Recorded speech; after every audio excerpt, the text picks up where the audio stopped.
Topic है atomic spectra.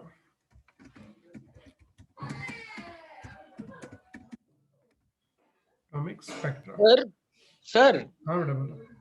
Sir वो Rutherford का मॉडल। एटॉमिक स्पेक्ट्रा, ये एटॉमिक स्पेक्ट्रा क्या होता है?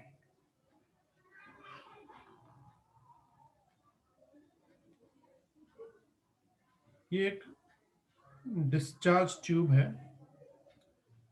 डिस्चार्ज ट्यूब मतलब is one type of tubelight.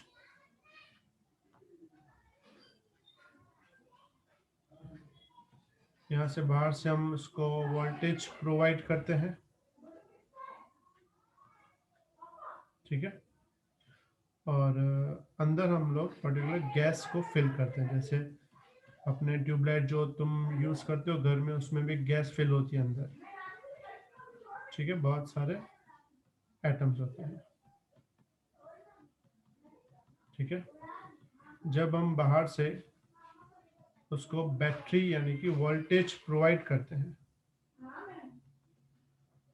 ठीक है। हमने वोल्टेज प्रोवाइड किया इसको,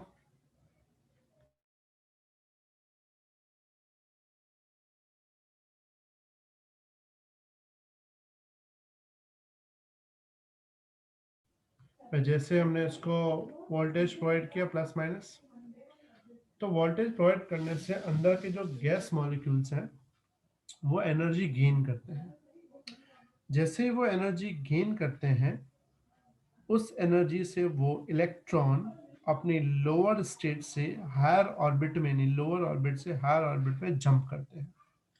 जैसे वो लोअर ऑर्बिट से हायर ऑर्बिट में जंप करते हैं, तो हायर ऑर्बिट उनके लिए अनस्टेबल होती है, इसलिए वो वापस उसी हायर ऑर्बिट में से लो में वापस जंप करते हैं। तो जब वो वापस रिटर्न आते हैं, उस वक्त वो, जब वो उन्होंने नीचे से जब ऊपर गए थे, जितनी एनर्जी उन्होंने एब्जॉर्ब की थी, तो वापस आते वक्त वही एनर्जी वो रिलीज करते हैं in the form of electromagnetic radiation, और यहाँ से वो इलेक्ट्रोमैग्नेटिक रेडिएशन रिलीज होती है।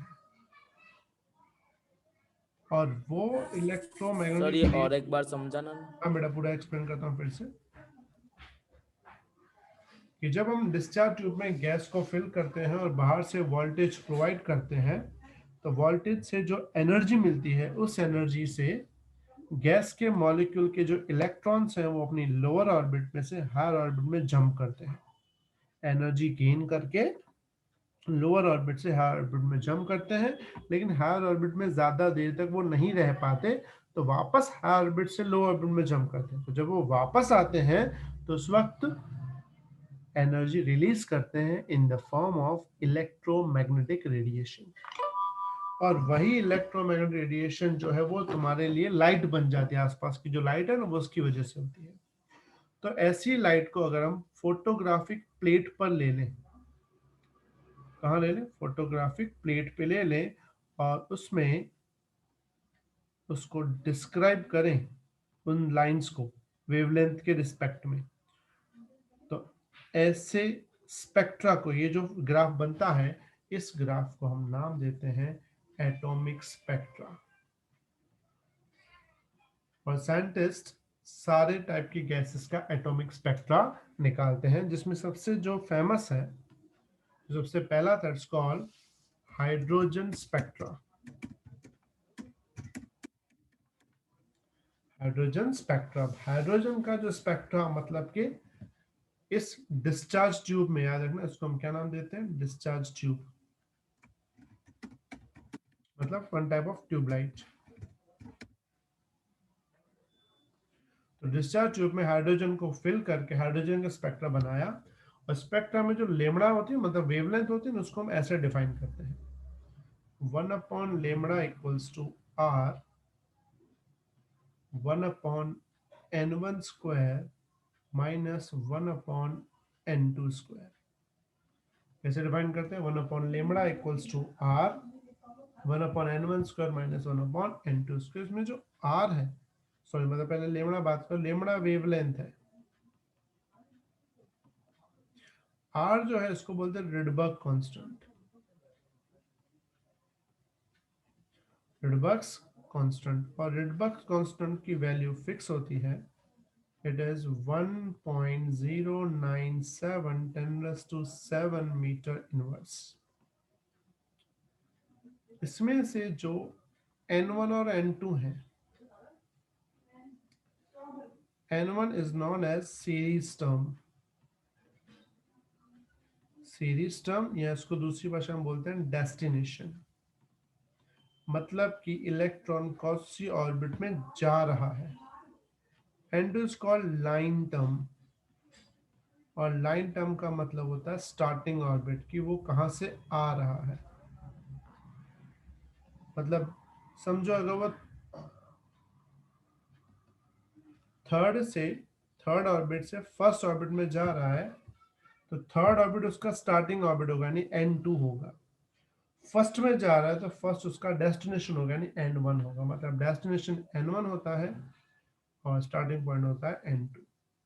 और हाइड्रोजन की जो सीरीज इन्होंने डिफाइन की है, टोटल 5 सीरीज डिफाइन की है। पहली जो सीरीज है वो है लाइमन सीरीज। ये सीरीज के नाम है हाइड्रोजन के रिस्पेक्ट में। दूसरी सीरीज थी बार्मर सीरीज। तीसरी जो थी पास्टन सीरीज। चौथी सीरीज है ब्रैकेट। और जो फिफ्थ वन है इट्स कॉल्ड फंड सीरीज। तुमने शायद ये पढ़ा होगा पहले। हाँ सर। अच्छा, N1 की बात करें तो लाइमन का जो N1 है वो 1 होता है, बार्मर का 2, पास्टन का 3, ब्रैकेट का 4 और फीफन का 4। N2 अलग अलग होगा। जैसे लाइमन के लिए N2 स्टार्ट होगा 2 से, 2 हो सकता है, 3 हो सकता है, 4 हो सकता है, इन्फिनिटी तक कुछ भी हो सकता है। बार्मर के लिए वो 3 से स्टार्ट होगा, 4, 5, ये 4, 5, 6 से स्टार्ट होगा, ये 5 से स्टार्ट होगा और ये 6 से स्टार्ट होगा। क्योंकि एनर्जी तब रिलीज होगी जब हायर से लोअर होगा, इसलिए इसका जो भी नंबर होगा वो वाला नंबर, मतलब कि जो स्टार्टिंग पॉइंट है वो हायर होना चाहिए। हायर से लो में जंप करेंगे तभी रेडिएशन बाहर आएगी। लोअर से हायर में एनर्जी देनी पड़ती है। यहाँ हम एनर्जी दे तो रहे हैं बाहर से, लेकिन हम कैलकुलेट कौन सी कर रहे हैं, जो एनर्जी हमको मिल रही है। तो एनर्जी मिलेगी कब, जब जंप कहाँ से कहाँ होगा, हायर से लोअर। इसमें किसी भी सीरीज की जो पहला नंबर है उसको बोलते हैं अल्फा लाइन, दूसरे को बोलते हैं बीटा लाइन, तीसरे को बोलते हैं गामा लाइन, ऐसे डेल्टा आगे बढ़ते हैं। इसको फर्स्ट लाइन भी बोलते हैं, सेकंड थर्ड ऐसे लाइन। और अल्फा लाइन को एक और नाम देते हैं मैक्सिमम वेवलेंथ। अगर हम बहुत दूर चले जाएं तो N2 को हम इन्फिनिटी तक ले जा सकते हैं, तब हमको मिलती है मिनिमम।